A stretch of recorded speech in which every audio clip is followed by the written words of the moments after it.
ইংরেজরা যদি ভারত শাসন না করত তাহলে আমেরিকা নয় বিশ্বের সবচেয়ে ইকোনমিক্যালি রিচেস্ট কান্ট্রি হতো ভারত। আজ থেকে প্রায় 200 বছর আগে ইংরেজদের ভারতে আসার পেছনে একটি মাত্রই কারণ ছিল, আর সেটা হলো লুট করা। একটা সময় পুরো বিশ্বের টোটাল জিডিপির মধ্যে 24% জিডিপি ছিল শুধুমাত্র ভারতে, কিন্তু 1947-এ ভারত স্বাধীনের ঠিক পরবর্তী সময়ে জিডিপি গিয়ে দাঁড়িয়েছিল মাত্র 4.3%-এ, যেখানে আমেরিকার জিডিপি $30.57 ট্রিলিয়ন।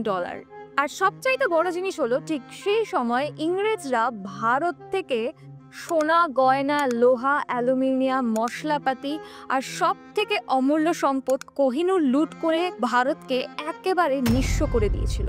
আর যদি আমি এই টোটাল সম্পত্তিকে অ্যামাউন্টে ফেলি তাহলে সেটা প্রায় দাঁড়াচ্ছে $45 ট্রিলিয়ন, অর্থাৎ 45 লাখ কোটি টাকা।